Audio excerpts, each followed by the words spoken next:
Olá pessoal, todos bem? Na aula passada nós comentamos duas questões de filosofia do direito. Na aula de hoje nós vamos comentar 6 questões de direito processual penal que foram cobradas no 34º exame. São questões importantes que com certeza vão fazer a diferença para quem está estudando aí para os próximos exames. Vou pedir que você deixe o seu like, se inscreva no canal e ative o sininho para receber as notificações das demais aulas e correções que estão por vir. Vamos à aula!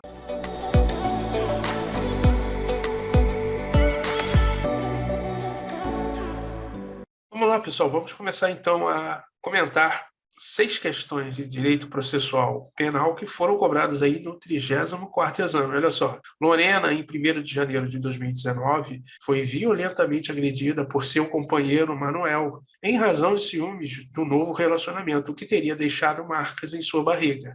Policiais militares compareceram ao local dos fatos após gritos da vítima e encaminharam os envolvidos à delegacia, destacando os agentes da lei que não presenciaram a briga e nem verificaram se Lorena estava ou não lesionada. Por sua vez, Lorena, que não precisou de atendimento médico, disse não ter interesse em ver o autor do fato processado, já que seria pai de suas filhas, não esclarecendo o ocorrido. Manuel, arrependido, porém confessou a agressão na delegacia, dizendo que desferiu um soco no estômago de Lorena, que lhe deixou marcas. A vítima foi para sua residência sem realizar exame técnico, mas, com base na confissão de Manuel, foi o autor do fato denunciado pelo crime de lesão corporal praticada no contexto de violência doméstica e familiar contra a mulher. Durante a instrução, foi juntada apenas a folha de antecedentes criminais de Manuel, sem outras anotações, não comparecendo a vítima à audiência de instrução e julgamento. Os policiais confirmaram apenas que escutaram um grito de Lorena, não tendo presenciado os fatos. Manuel, em seu interrogatório, reitera a confissão realizada em sede policial. No momento das alegações finais, o novo advogado de Manuel, constituído após a audiência, poderá pleitear. E aí, pessoal, você teria que chegar às seguintes conclusões desse enunciado aí, que é maldoso, né? Maldoso no sentido de que tem algumas pegadinhas aí que você deveria atentar. Olha só, primeiro, lesão corporal praticada no contexto de violência doméstica e familiar contra a mulher enseja a persecução penal através de ação penal pública incondicionada. Logo, sendo ação penal pública incondicionada, não há que se falar em representação ou queixa por parte de Lorena para o oferecimento da denúncia contra Manuel. Tá, ok? Então, não é indispensável a representação ou queixa por parte de Lorena. Tá, ok?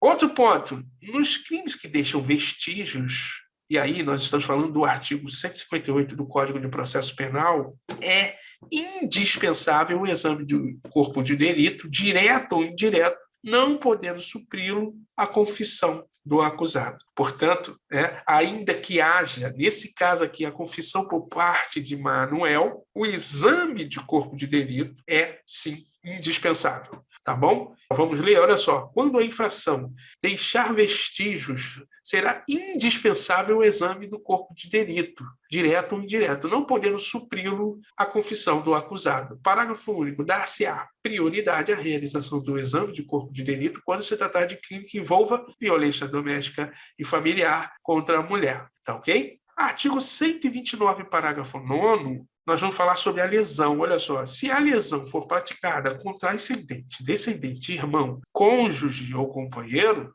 ou com quem conviva ou tenha convivido, ou ainda prevalecendo-se o agente de relações domésticas, de coabitação ou de hospitalidade, pena de 3 meses a 3 anos. Portanto, nesse caso, a pena máxima é de 3 anos, não se aplicando, portanto, a lei, os benefícios da lei 9.099, tá? Olha só, consideram-se infrações penais de menor potencial ofensivo para os efeitos desta lei as contravenções penais e os crimes a que a lei combine pena máxima não superior a 2 anos, acumulada ou não com multa, tá ok? Para confirmar aqui o que eu falei.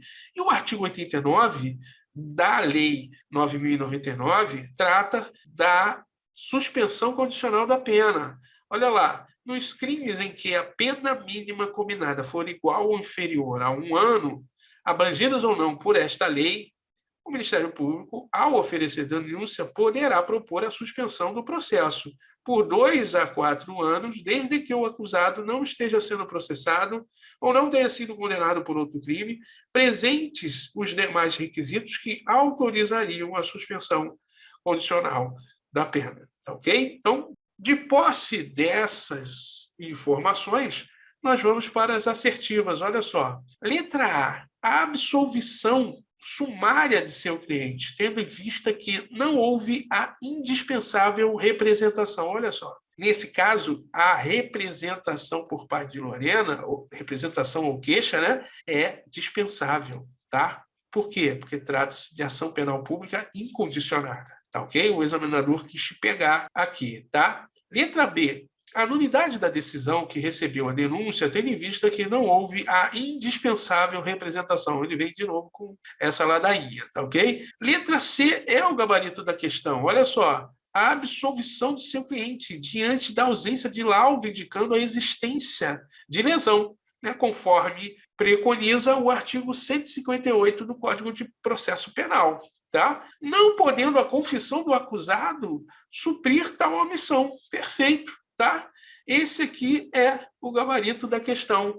Letra D, olha só, a suspensão condicional da pena, já que não se admite a substituição da pena privativa de liberdade por restritiva de direitos no crime, mas a representação da vítima era dispensável. Sim, a representação da vítima era dispensável.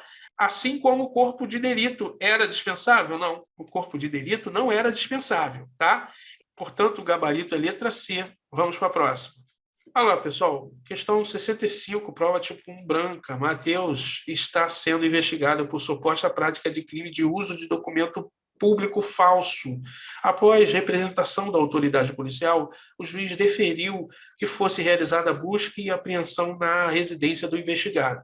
Realizadas diversas diligências e concluído o procedimento investigatório, os autos foram encaminhados ao Ministério Público, ocasião em que Lúcia, promotora de justiça junto à 5ª Vara Criminal daquela mesma comarca, ofereceu denúncia imputando a Matheus a prática de crime do artigo 304 do Código Penal.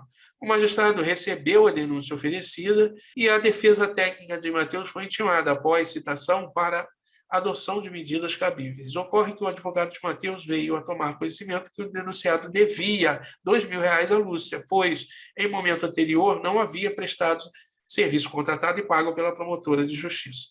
Considerando as informações narradas e de acordo com as previsões do Código de Processo Penal, o advogado de Matheus poderá, e aí, pessoal, nós estamos falando aí de caso de suspeição e impedimento, tá? E você deveria saber que são conceitos diferentes, não são sinônimos, tá? E que estão previstos lá no artigo 252 e 254 do Código de Processo Penal. Olha só, na questão, o denunciado era devedor da promotora que ofereceu a denúncia. Trata-se de hipótese de suspeição do membro do Ministério Público, que deve ser arguída em exceção de suspeição. Olha lá, conforme preconiza aí o artigo 254. O juiz dar-se-á por suspeito e, se não o fizer, poderá ser recusado por qualquer das partes, inciso 5, se for credor ou devedor, tutor ou curador de qualquer das partes. Nesse caso aqui, a promotora era credora, tá? O artigo 258 também trata do tema, ao dizer que os órgãos do Ministério Público não funcionarão nos processos em que o juiz ou qualquer das partes for seu cônjuge ou parente consanguíneo ou afim, em linha reta ou colateral, até o 3º grau, inclusive, e a eles se estendem no que lhes for aplicável às prescrições relativas à suspeição e aos impedimentos dos juízos. Portanto, se aplica, sim, aos membros do Ministério Público casos de suspeição e impedimentos relacionados aos juízes, tá? Além disso, é dever do juiz declarar-se impedido ou suspeito, podendo alegar motivos de foro íntimo. O impedimento tem caráter objetivo, enquanto a suspensão tem caráter subjetivo do juiz. E aí, pessoal, eu trouxe aqui o exemplo, tá? Olha só, no artigo 252, que trata aí de impedimento, ele diz o seguinte: o juiz não poderá exercer a jurisdição no processo em que, e aí nós entendemos também os membros do Ministério Público, né? Quando tiver funcionado seu cônjuge ou parente consanguíneo ou afim, em linha reta ou colateral, até o terceiro grau, inclusive como defensor ou advogado, órgão do Ministério Público, autoridade policial, auxiliar de justiça ou perito. Vamos dizer que a esposa do defensor é policial e realizou a prisão aqui do acusado, tá bom? Então, nesse caso, o promotor deveria sim se declarar impedido, por exemplo, tá bom? Já os casos de suspeição, há foro íntimo, né? Ou seja, o juiz dá-se-á por suspeito e, se não o fizer, poderá ser recusado por qualquer das partes, se for amigo íntimo ou inimigo capital de qualquer deles. Se ele, seu cônjuge, ascendente ou descendente, estiver respondendo a processo por fato análogo, sobre cujo caráter criminoso haja controvérsia, também, por exemplo. Tá? Então, diante desses fatos, nós já podemos ir para as assertivas. Olha só. Letra A. Considerando as informações narradas e de acordo com as previsões do Código de Processo Penal, o advogado de Mateus poderá apresentar resposta à acusação, mas não poderá apresentar exceção de suspeição ao erro aqui. Não poderá, ele, na verdade, poderá sim apresentar exceção, tendo em vista que as causas de suspeição e impedimento do magistrado não são aplicáveis aos membros do Ministério Público, são de acordo com o artigo 258 do Código de Processo Penal. Portanto, o não aqui também deixou a assertiva incorreta. Letra B. Opor exceção de ilegitimidade da parte. Veja bem, não é caso de ilegitimidade da parte, tá? Diante da constatação de causa de impedimento. Não foi constatado causa de impedimento, e sim de suspeição. E a constatação de causa de impedimento ou suspeição não atribui aqui ao acusado a característica de ilegitimidade, ou não atribui ao membro do Ministério Público também a característica de ilegitimidade, tá? Então, essa questão está bem incorreta, tá? Letra C, opor exceção de suspeição diante da causa de impedimento. Não é causa de impedimento. Aqui, o examinador considerou impedimento e suspeição como se fossem sinônimos, né, para pegar o examinando. Tá? Letra D é o gabarito da questão, pessoal. Olha só, opor exceção de suspeição diante da constatação de causa de suspeição do membro do Ministério Público que ofereceu a denúncia. Perfeito. Tá? Esse é o gabarito da questão de acordo com tudo aqui que nós já falamos. Vamos para a próxima. Olha lá, pessoal, questão 66, prova tipo 1 branca. José, primário de bons antecedentes, foi denunciado pela prática de crime de receptação simples. Após ser certificado que o denunciado estava em local incerto e não sabido, foi publicado edital com o objetivo de citá-lo. Mesmo após passado o prazo do edital, José não compareceu em juízo nem constituiu advogado. O magistrado, informado sobre o fato, determinou a suspensão do processo e do curso do prazo prescricional. Na mesma decisão, decretou a prisão preventiva de José, exatamente por ele não ter sido localizado para a citação, além de produção de 2 provas antecipadamente. Oitiva de Maria, senhora de 90 anos de idade, que se encontrava internada e com risco de falecer, e da vítima Bruno, jovem de 22 anos, sob o fundamento de que o decurso do tempo poderia prejudicar essa oitiva e gerar esquecimento.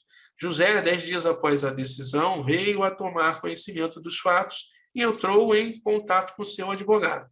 Considerando apenas as informações expostas, o advogado José deverá buscar o reconhecimento de que, e aí, pessoal, nós estamos aí diante do artigo 225 do Código Penal. Olha só, se qualquer testemunha houver de ausentar-se ou por enfermidade ou velhice, inspirar receio de que o tempo de instrução criminal já não exista, o juiz poderá, de ofício ou a requerimento de qualquer das partes, tomar-lhe antecipadamente o depoimento. Tá? Isso é perfeitamente legal e está previsto no Código de Processo Penal. Já o artigo 366 do Código de Processo Penal diz o seguinte: se o acusado, citado por edital, não comparecer nem constituir advogado, ficarão suspenso o processo e o curso do prazo prescricional, podendo o juiz determinar a produção antecipada das provas consideradas urgentes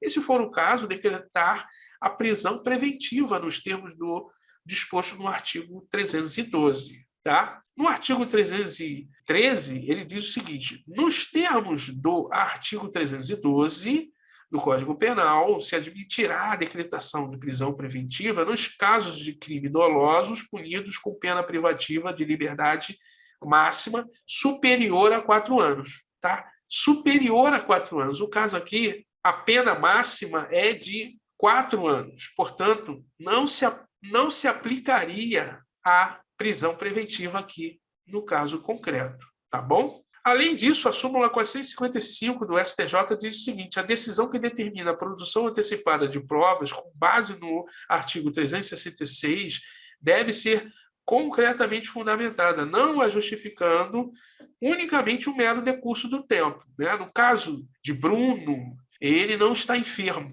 e nem possui a qualidade de idoso, né? Ou o velho, de acordo aqui com o artigo 225. Tá? Logo, não poderia, justificada por mero decurso do tempo, né, o juiz ordenar a oitiva antecipada de Bruno. Poderia fazê-lo, sim, em relação a Maria, mas não em relação a Bruno. Tá ok? Diante desses fatos, nós podemos ir para as assertivas. Olha só. Letra A. Considerando apenas as informações expostas, o advogado de José deverá buscar o reconhecimento de que a suspensão do processo após citação por edital foi legal, mas não a suspensão do prazo prescricional. Não, olha só. De acordo com 366, a suspensão do prazo prescricional está correta. Tá? O juiz poderia, sim, suspender o processo e suspender o curso do prazo prescricional. Tá ok? Letra B. A letra B é o gabarito da questão. Olha só. O magistrado poderia ter determinado a produção antecipada de provas em relação a Maria, mas não em relação à oitiva de Bruno, sendo ainda inadequada a decretação de prisão preventiva. Sim, porque a pena máxima do crime de receptação simples é de 4 anos. E a prisão preventiva enseja crimes dolosos puníveis com pena máxima superior a 4 anos. Tá ok? Então, aqui é o gabarito da questão. Letra C. A prisão foi decretada de maneira inadequada. Pô, até aqui tudo bem. Já vimos que sim, tá?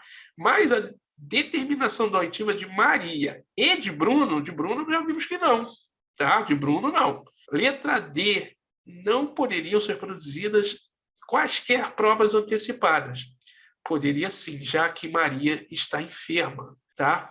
E haveria receio de que o tempo de instrução criminal já não exista para ela, né, quando da realização do prazo normal. Tá ok? Então, quaisquer provas não poderiam ser produzidas de forma antecipada, deixou a assertiva D incorreta. Gabarito é letra B. Vamos para a próxima. Vamos lá, pessoal. Questão 67. Prova tipo 1 branca. Francisco foi preso em flagrante logo após a prática de crime de furto qualificado pelo rompimento de obstáculo. Agentes públicos compareceram ao local dos fatos e constataram, por meio de exame pericial, feito na hora, tá, o arrombamento do fecho da janela, que protegia a residência de onde os bens foram subtraídos. No interior da delegacia, em conversa informal com a autoridade policial, Francisco confessou a prática delitiva, fato que foi registrado em gravação de áudio no aparelho celular pessoal do delegado. Quando ouvido formalmente, preferiu exercer o direito ao silêncio que lhe foi assegurado naquele momento. Francisco, reincidente, foi denunciado, sendo juntados pelo Ministério Público, já no início da ação penal, o laudo de exame do local que constatou o arrombamento e o áudio de confissão informal encaminhado pela autoridade policial. No momento das alegações finais, o advogado de Francisco, sob o ponto de vista técnico, deverá destacar que, e aí, pessoal, o examinador quis aferir o seu conhecimento aí sobre o uso da prova, né, nas fases do processo penal, tá ok? E você deveria chegar à conclusão de que essa confissão informal é ilegal e deveria ser desentranhada do processo. E o laudo realizado já no início, né, de forma antecipada, né, antes do contraditório, ele é, sim, legal, tá? Ah, professor, como é que eu chegava a essa conclusão? Vamos lá, olha só. Tendo em vista que se considera ilícita a prova colhida mediante violação de normas constitucionais, notadamente aquelas que tutelam direitos fundamentais, artigo 5º, inciso 56, combinado com o artigo 157 do Código de Processo Penal, e como decorrência da necessidade de advertência quanto ao direito de não produzir prova contra si mesmo. Não se pode considerar lícita, portanto, a gravação clandestina de conversa informal de policiais com o preso em modalidade de interrogatório subreptício, quando, além de o capturado não dar assentimento seu à gravação ambiental, não for advertido do seu direito ao silêncio, devendo ser o áudio desentranhado do processo. Tá? Entretanto, todavia, o STJ considera legal e imprescindível a elaboração de exame de corpo de delito ou perícia, né, quando a conduta do criminoso, do acusado, deixar vestígios, tá? Como a destruição e rompimento de obstáculo, que é o caso aqui da questão, tá? Mas não sendo possível o exame de corpo de delito, por haverem desaparecido os vestígios, a prova testemunhal poderá suprir-lhe a falta, tá? Isso, artigo 167 do Código de Processo Penal, tá ok? Além disso, nós temos que falar do artigo 158, que diz o seguinte: quando a infração deixar vestígios, será indispensável o exame de corpo de delito, direto ou indireto, não podendo supri-lo a confissão do acusado. O artigo 158-A considera-se cadeia de custódia o conjunto de todos os procedimentos utilizados para manter e documentar a história cronológica do vestígio coletado em locais ou em vítimas de crime para rastrear sua posse e manuseio a partir do seu reconhecimento até o descarte. Parágrafo 1º. O início da cadeia de custódia dá-se com a preservação do local do crime ou com procedimentos policiais ou periciais nos quais seja detectada a existência de vestígios. Foi exatamente o que fizeram os policiais aqui. Tá bom? De posse dessas informações, nós podemos ir para as alternativas. Olha só. Letra A. A condenação não poderá se basear exclusivamente no laudo de exame de local, considerando que não foi produzido sob o crivo do contraditório. Nesse caso, é uma exceção, tá, pessoal?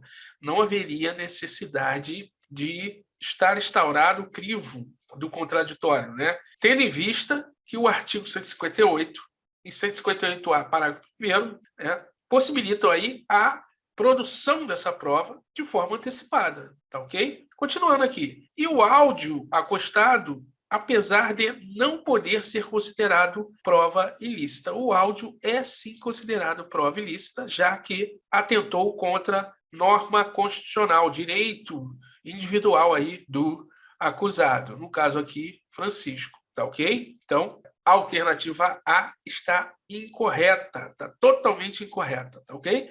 Letra B. Tanto o áudio com a confissão informal quanto o laudo de exame de local são provas ilícitas. São provas lícitas. Olha só, o áudio com a confissão informal é prova ilícita. O laudo é prova lícita, tá? Veja que o examinador brincou com essa dicotomia aí no enunciado e nas alternativas, tá ok? Letra C, a confissão informal foi obtida de maneira ilícita, devendo o áudio ser desentranhado do processo, mas poderá o laudo pericial ser considerado em eventual sentença, apesar de produzido antes de ser instaurado o contraditório. Perfeito, pessoal, tá? Esse é o gabarito da questão. Letra D, olha só, tanto o áudio com a confissão informal quanto o laudo do exame de local são provas ilícitas. Mais uma vez, né? O áudio é uma prova ilícita, né? E o laudo é prova lícita, tá? Então, ele considerar os dois provas ilícitas deixou a assertiva D incorreta. Gabarito é letra C. Vamos para a próxima. Olá, pessoal. Ricardo, motorista profissional e legalizado para transporte escolar, conduzia seu veículo de trabalho por uma rua da comarca de Celta, Mato Grosso do Sul, sendo surpreendido com a travessia repentina de Igor, que conduzia uma bicicleta, vindo com isso a atropelá-lo. Igor ficou caído no chão, reclamando de muita dor no peito, não conseguindo levantar-se. Ricardo, diante das reclamações de dor da vítima e com receio de agravar seu estado de saúde, permaneceu no local e pediu ajuda ao Corpo de Bombeiros, ligando para o número 193. A Polícia Militar chegou, fez o teste em Ricardo para apurar a concentração de álcool por litro de sangue, sendo zero o resultado de miligramas de álcool. Diante da situação de flagrância, Ricardo foi preso e, no dia seguinte, levado à audiência de custódia. Igor foi socorrido pelo Corpo de Bombeiros, constatando-se no hospital por exame de imagem que a vítima havia fraturado 3 costelas e o tornozelo direito, sendo operado com sucesso. Você, como advogado de Ricardo, postularia. E aí, pessoal, questão relativamente fácil, porque você deveria chegar à conclusão de que a prisão de Ricardo se deu de forma ilegal. E aí, de acordo com o artigo 310 do CPP, após receber o auto de prisão em flagrante e no prazo de até 24 horas após a realização da prisão, o juiz deverá promover a audiência de custódia com a presença do acusado, seu advogado constituído, ou membro da Defensoria Pública e o membro do Ministério Público. E nessa audiência, o juiz deverá fundamentadamente relaxar a prisão se a mesma for ilegal. Tá, professor, por que essa prisão foi ilegal? Simples, artigo 301 da Lei 9.503 de 1997, o CTB. Olha só. Ao condutor de veículo, nos casos de acidente de trânsito, de que resulte vítima, não se imporá prisão em flagrante, nem se exigirá fiança se prestar pronto e integral socorro àquela. Portanto, reconhecida a ilegalidade da prisão, deve a prisão de Ricardo ser relaxada. Não caberia prisão preventiva à luz do artigo 313 do CPP, né?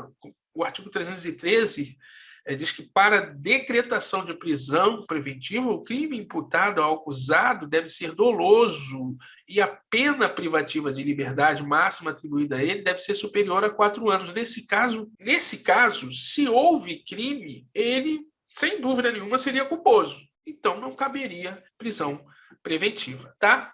Você, como advogado de Ricardo, postularia, letra A concessão de liberdade provisória sem fiança diante da legalidade da prisão. Não, já vimos que a prisão é ilegal, tá?